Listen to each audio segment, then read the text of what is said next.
So I wanted to create a series of videos about tarot going right the way back to the beginnings, absolute basics, if you like. And so to start with, the deck that you will mostly see me teaching with and reading with is the Rider-Waite deck. The artist is Pamela Coleman Smith. This is a deck from the early 1900s, and most modern tarot decks, not all, but most modern decks will have been either based or influenced by this deck. And I think it's a great teaching deck. It's a great deck to have if you want to learn tarot, even if there are other decks that you prefer more for their aesthetics. You'll notice with this deck, there are lots of different prints. Some are really vibrant, some are really muted, some are quite murky. So it's worth having a look and seeing which sort of set of colours you prefer. This is my absolute favourite. If I show you the back, this is the Centenary deck, the Pamela Coleman Smith Centenary deck. And my understanding is they tried to make the colours as close to the original as possible. So it's my personal favourite. So you got 78 cards. That is a lot to learn and it's a lot to process. And, some people are very diligent and start at the beginning and work the way through. And that's definitely what I did when I moved into serious study mode. But to begin with, that's very overwhelming. So let's have a run through the cards. So basically, they split up into different sections. We have the major arcana. They are the cards that are both numbered and named. They start with the magician, which is number 1. The fool is 0. It's potential. It can fit in anywhere. And it ends with the world, 21. These are actually the easier cards to understand because each card is quite a standalone card. In a reading, these tend to be the more important cards. They tend to be very significant. They may refer to any of the cards may refer to your psychology, to your inner understanding of the world, or to the outer world. But if these are coming up in a reading, they tend to be quite important. And if you do a spread and it's all or mostly major arcana, it's usually telling you something important is happening here. Like I say, it might be on the inner world as well. The best thing to do when you're doing a tarot reading, the most important thing to do is stop and look at the card. Okay, I cannot emphasize this enough. The cards have pictures for a reason. They are codified information which you don't have to understand it the same way as everyone else. If you look at a card and it triggers a meaning for you, that is a good, valid starting point. So on any spread, the first thing you do is you look at the cards. Okay, then definitely you can reach for a book. I have some printable crib sheets, which I will link in the information about this. You can definitely then look up meanings. But the first thing you always do is stop and look at the card. So these are called the major arcana. Some people call them the fool's journey. And it's about our progression psychologically very often. But it's also about important things either in our mindset or in the world around us. Then we have my favorite part of the tarot deck, the court cards, 16 court cards.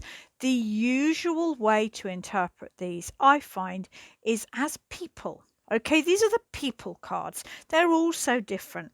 We have the beautiful Page of Cups, foppish, flamboyant, wears his heart on his sleeve, creative, has to say how he's feeling.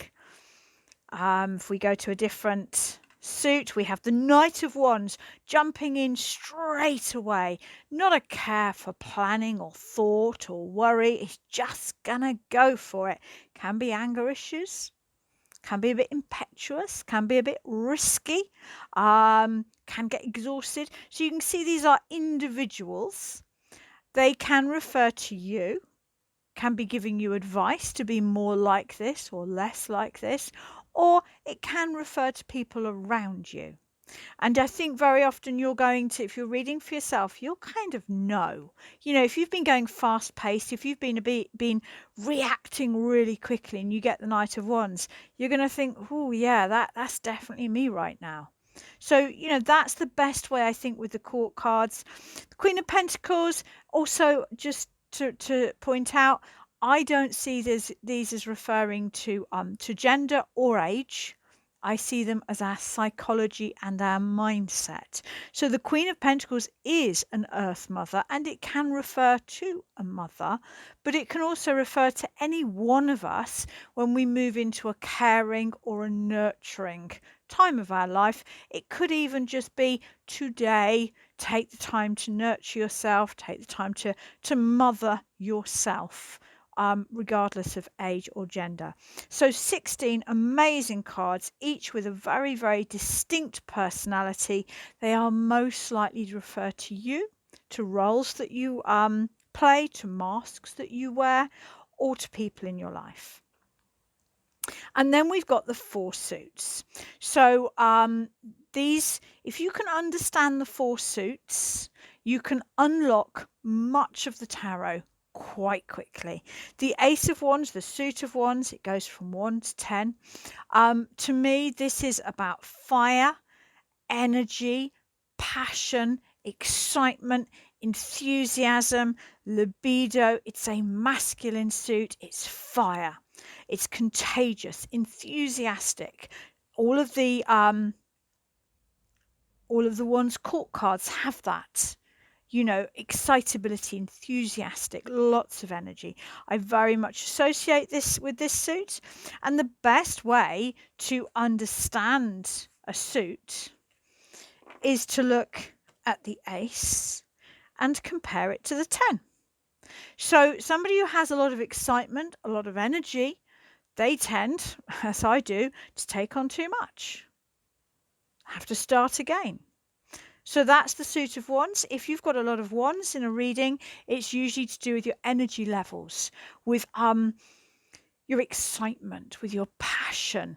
It's that sort of, it's a hard energy to describe because it's before our verbal energy, but it's plans that are in the making, things that are afoot, things that you are hoping to do. So that's the suit of wands. Next, we have the suit of cups. This is water. It is feminine. And to me, it's very much to do with our emotions, our heart chakra. How are we feeling? To me, this is quite a hard suit. We can't control our feelings, really. They can just, they're like the weather. They subtly change. The best of days can be marred by sadness that comes up on us, and we can feel sad, and then something switches our mood and we feel happy again. The suit of cups is, how are you feeling? It's daydreams. It's that sort of drifty feeling, thought patterns. It's vision boards and hopes and wishes and emotions. The Ace of Cups is a beautiful card. A very key meaning about the Ace of Cups is self-love, because, love starts from within, if you like. The Ten of Cups is a beautiful card. It is to do with long-term happiness, long-term committed relationships, whatever that may mean to you. And it's a card here that when we really love, we love without boundaries. And so you can't have an excess of love as long as it's free-flowing, as long as it's just, true, unconditional love. So whenever you're getting cups, they can represent dreams, hopes, and addictions, because to me, addictions is very often when we have a void and we're trying to fill it with something else. So, but water and emotions and feelings. Then we get the delightful, probably one of my favorite suits, the suit of swords. This is air. This is masculine. This is your logical mind. If you like, the suit of cups can be your right brain, your sort of emotional, empathic thinking, and the suit of swords can be your left brain, your logical, rational thinking.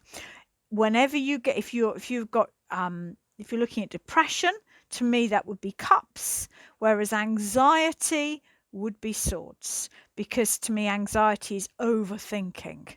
So the Ace of Swords is a clear, decisive, truthful, cutting through the physical world here, represented by the crown.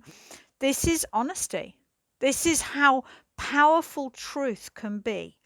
And then what's fascinating about the Suit of Swords is as we get further up the Suit of Swords, the cards get darker, because actually we can become, I would have to find out who said this, but I do love the quote that our mind, our thoughts can make a heaven out of hell or a hell out of heaven.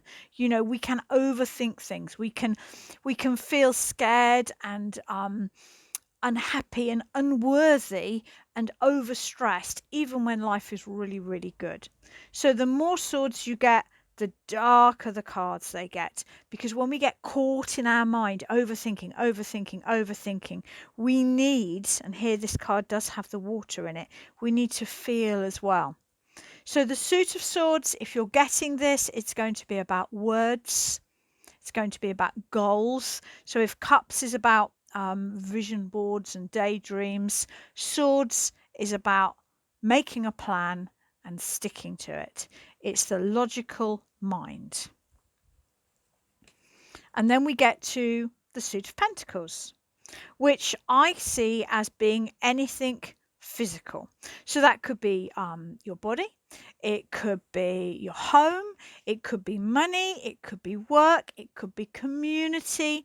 If Cups is an emotional relationship, then Pentacles will be the daily living with somebody. So to me, the Ten of Pentacles can be marriage, but it's more like the day-to-day living, whereas the Ten of Cups is more the emotional connection between two people. So if you're getting the Suit of Pentacles, that's very much to do with practical action,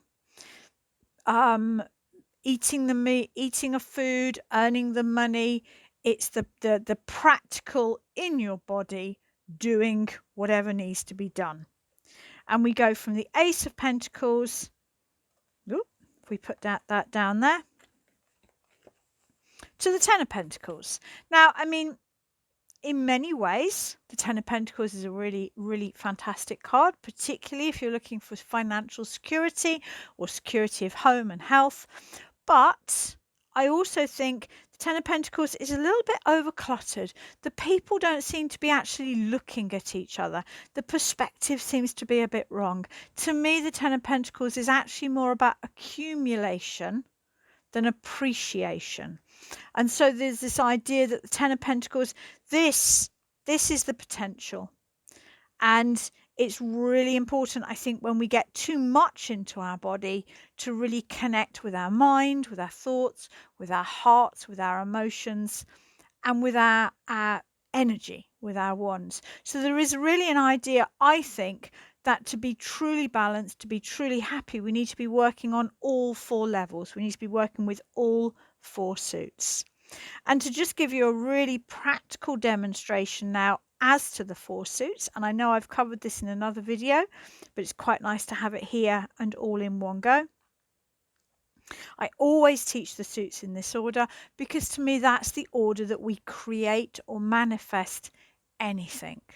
So the Ace of Wands might be, you might be in the garden or in bed, you're reading a book, and suddenly you just have a knowing, you know that there's thirst. And very often the Ace of Wands is a wake-up call. It's that road to Damascus. I sometimes imagine this literally just boshing you on the head. You know. You can't put it into words. It's not even a feeling. A flash of intuition, your body telling you something. Energetically, you know you have a thirst. And then the next suit is the Suit of Cups. So this is the emotions. This is connecting to how do you feel? Oh, I feel thirsty. And it's then emotionally connecting to what sort of drink you feel like. Do I feel like a coffee? Do I feel like a tea? Do I feel like a beer? And it's that sort of, you know, that dreamy, curly thinking where there's no logic to it. It's just like there's a little scene going on in your head. That's the Suit of Cups. Then we get to the Suit of Wands. This is where your left brain comes in. This is where your left brain goes, okay, we feel like a drink. Let's look at this logically. And it would often be something like, I can't be bothered to make coffee. It's too early for beer. I will make tea. And it's that sort of processing. And in a spread, you can often tell, perhaps if you've got a holiday plan or a business plan and you notice and you realize it's very sort of, you're very much in the cuppy, then maybe you're very busy imagining your plan and connecting with how you will feel when you're doing it, but you haven't actually moved through yet into swords. So there is a progression here, I think, where to manifest or achieve anything, we do need to have a cohesive thought. We do need to have, if it's something bigger, a plan of action. And then, of course, the last of the suits, the Pentacles. This is you making the drink. This is you drinking the drink. This is you enjoying the drink. And so that to me is the four suits are very much about our everyday life, who we're with, what we're doing, our work, our home, our health. And they can be really instructive in reflecting where we are in our life and where the problems lie. And so the best way, I think, to really learn tarot is to just start reading for yourself. I've seen so many things online that you shouldn't read for yourself, that you shouldn't buy your first deck. I tend to say that most things that start with a should or shouldn't, unless they give a reason, I just wouldn't bother. Buy yourself a deck, find one that you love. If you're serious about studying tarot, I would definitely have Rider-Waite, and then maybe something that you really liked aesthetically. And then basically, maybe once a week, maybe once a day, depends on, whatever suits you. The best thing to do is shuffle your cards. Okay, now there's no right or wrong way to shuffle. You just shuffle how you see fit. Okay, focus, and I'm just going to focus now on next week. So focus on either a day or a week, depending on how regularly you want to do this. So for me, I'm focusing on next week. Now, I do like to cut the deck. To me, that's like a full stop. It's like a moment of total focus, but it really doesn't matter. What matters is that you are shuffling and cutting, should you choose to, in a way that allows you to be very mindful and very focused. So I do just like to cut the deck.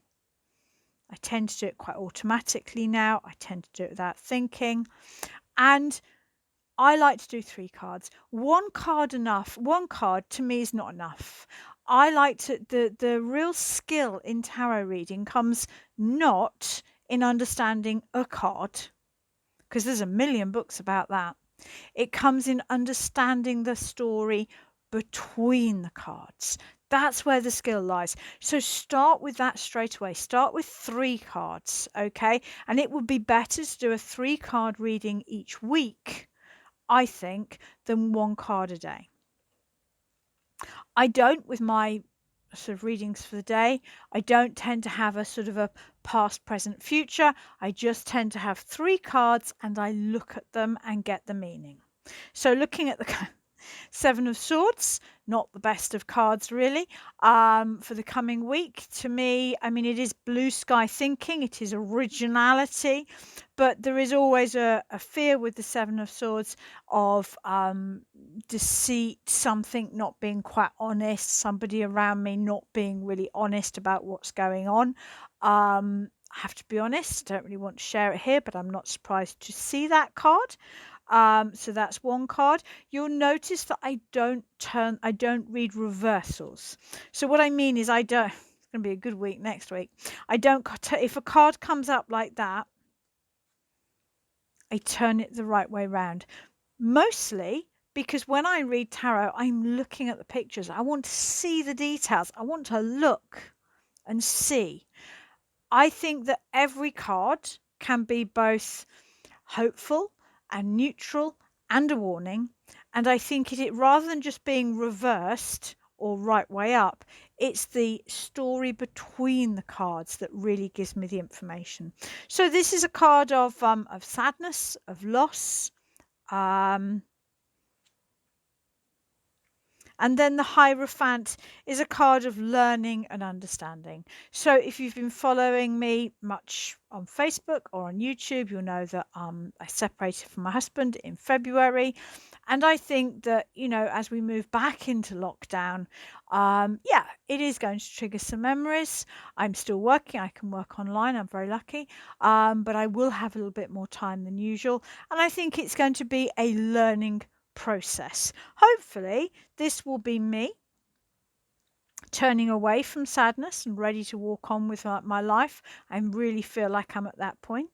The Hierophant to me is about learning. He is the mouth of God, if you like. It's about finding ways, books, videos, experts to interpret my feelings so I can better move on. I think this is a slight warning, just to be very, very self-aware. And the card at the bottom of the pack, it is always worth turning the pack upside down to see which card is at the bottom. To me, this is just the doorstep card. It gives a deeper meaning to the rest of the reading. If you followed much of my stuff, you know that I do not like the Queen of Cups. To be very honest, I am really, really good at working out other people's problems and helping them to process their own emotions.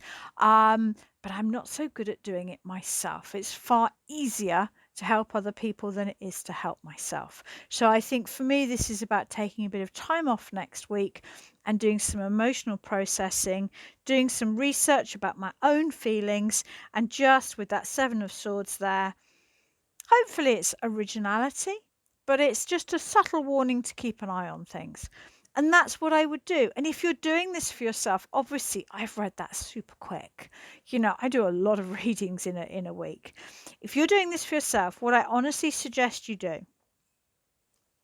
look at the card, really look at it, have a notebook or a journal, and just note down, how does it make you feel?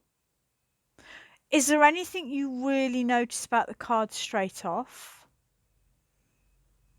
And are there any small details that really catch your emotions there? I'm thinking as I see that, actually, and I will see something different every single time. I see how he's looking over his shoulder, and I see how that person is still focused on their cups, whereas the Hierophant is very central, and to me it's very much about teaching and knowledge. So have a look, make a note of what you see, make a note of how you feel, make a note of anything that catches your eye. Do that for all of the cards. And if you see, like I have, noting that he's looking back and this person is looking at the loss, if you see any connections like that, write it down. And then when you've made notes about your understanding, that's when you can reach for favorite books. If you have a look on my website, I've got information on all the cards for practical reading tips. Have a look at what other people have said, only when you've done your own interpretations. And so if I was doing this for myself as part of a teaching and learning exercise, I would do that. And then through the coming week, I would keep checking back. Is this right? Am I starting to look more to the future now? Am I stopping looking back? Am I stopping feeling like a little bit of a victim? Am I learning more? Am I taking the time to really connect with my own emotions? So then reflect back. Was your reading accurate? By the end of the week, I will be able to know, what was the Seven of Swords. Was it a warning of deceit and somebody not being honest with me? Or was it more about changing my mindset, taking a risk, moving forward? It's a really powerful way to learn, is to do your own reading for the week ahead or the day ahead. And then at the end of that period of time, look back and judge your accuracy. One of the reason that I am so accurate is because I am blessed with a lot of very regular clients. So I can see how my readings are reflected in their lives. And I've learned so much from that practical application of tarot. As a beginner, I think it's not really appropriate to read for other people and to get it wrong for them. But when you're looking at your own life, you can really start to understand the cards and model their accuracy based on your life. So I hope that's been helpful. It is a longer video than I would normally do, and I'm going to put another video up next week about the more basic elements of tarot reading, bringing it right back to the nuts and bolts.